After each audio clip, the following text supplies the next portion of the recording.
Hey, what's up, guys? Andy here with VSiN. Well, what a wild night in the NHL on Thursday. We set up a couple of Game 7s with the Flyers and the Vancouver Canucks staving off elimination once again in Game 6. And of course, on Friday, we've got the Colorado Avalanche and the Dallas Stars doing battle in a Game 7. They'll be joined by the Vegas Golden Knights and the Vancouver Canucks on Saturday. The Flyers and the Islanders will wrap up their series, but it's shaping up to be a great weekend of hockey because the conference finals get going on Sunday as well. The Western Conference final will start on Sunday evening. The Eastern Conference gets going on Monday. The Tampa Bay Lightning will face off against an opponent that has yet to be determined, either the Philadelphia Flyers or the New York Islanders. I think the matchup is going to be priced pretty similarly, no matter which team books their ticket to the Eastern Conference final to face off against the Lightning. The Lightning will find themselves as a significant favorite, but we'll get to that in our series preview on Monday morning. And of course, we'll have our series preview for the Western Conference final on Sunday morning. So keep an eye out for those. But let's talk a little bit about the two games on Friday before touching on Saturday's game between the Flyers and the New York Islanders.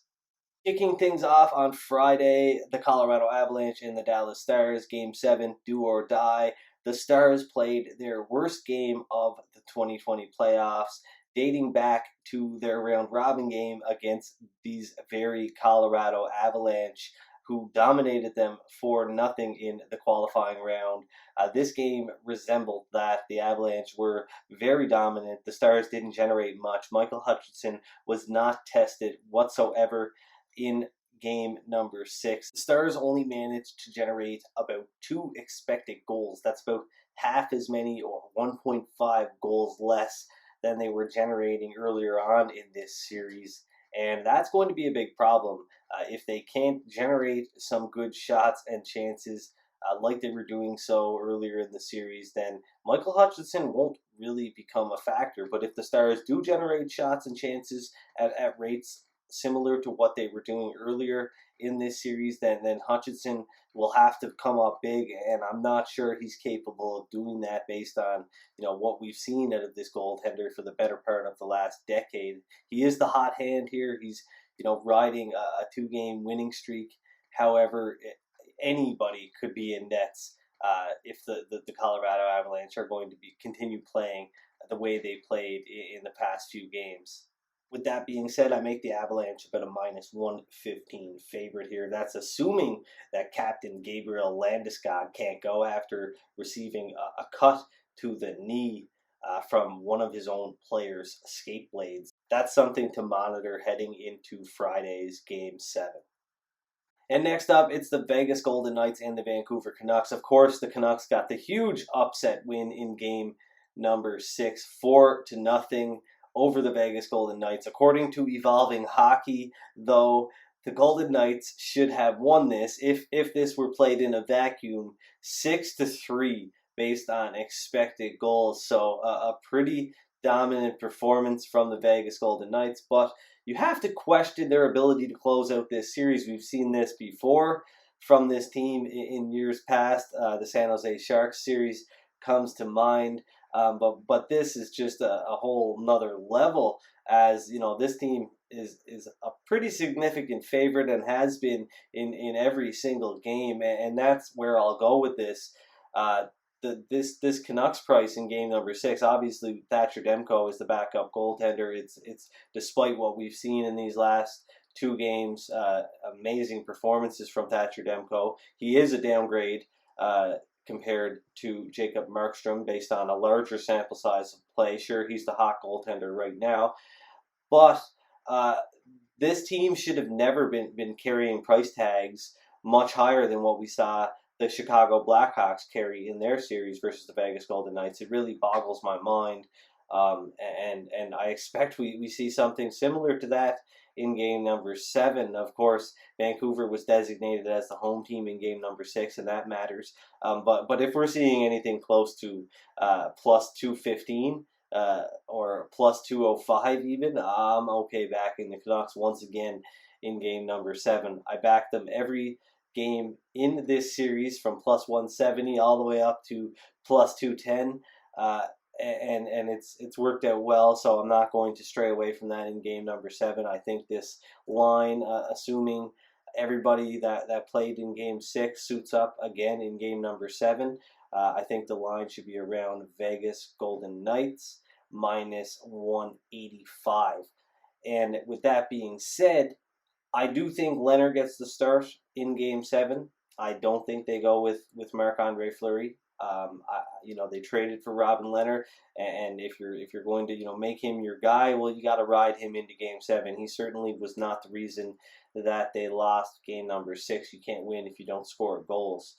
And I did bet the game to go over the total of 6 goals. That did not work out. If the Vegas Golden Knights had been able to muster up anything, this game would have opened up, and I think it would have flown over the total based on expected goals. According to Evolving Hockey, we should have seen something closer to 8 or 9 goals scored in this hockey game. But hey, goalies, man. But I'm going to go over the total again. I think we're going to see a similar style of play. We're going to see similar high event hockey, let's say, that we saw in Game 6. And the fact that these goaltenders will be fatigued and will have a harder time moving around their crease and from side to side, we should expect to see some more goals than we've seen in these last couple of games. If one team or another gets out to an early lead, that'll really open things up. So definitely like over 6 goals. I assume that's where we'll see the total once again, considering it's gone under in these last 2 games. And once again, the Canucks at plus 200 or better.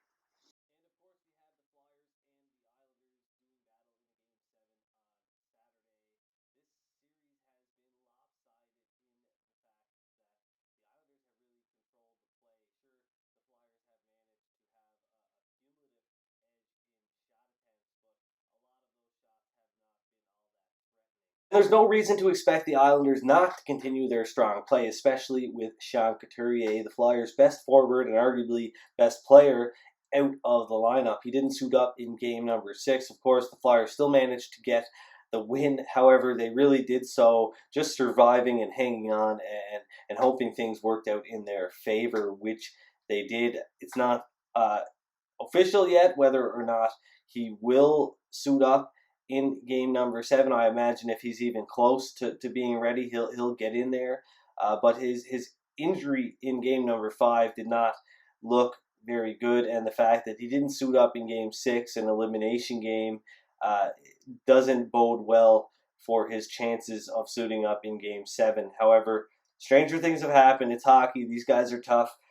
We'll have to wait and see. With that being said, I think the Islanders are priced out here. They closed around minus 125, which is where I thought they should be if Couturier wasn't able to go in game number 6. And although the Flyers do have last change, they're the home team in game number 7. I expect to see the Islanders as a decent favorite in that minus 120 range. And if that's the case, they've been priced out of a play. If Couturier can go and the Flyers are priced in that plus 110 range, I'll definitely look at backing the Flyers on Saturday night. With that being said, though, not really looking to get involved here. I've stayed away for the most part the entire series, and I think what we've seen transpire on the ice is pretty much what is reflected in the game prices for this series. So with that being said, that's it for me. I like the Avalanche and the Dallas Stars game to go over a 6 total, assuming it's sitting at 6 minus 110. I like the Vancouver Canucks and the Vegas Golden Knights to go over a total of 6 minus 110 or better. And I like the Canucks to win the series, win game 7 at plus 200 or better. So going to be an eventful Friday night, maybe a bit of a quiet Saturday evening, but we'll be back on Sunday with a Western Conference final preview. I'll be on a numbers game on Friday to set up the hockey action this weekend. Enjoy it and gamble responsibly.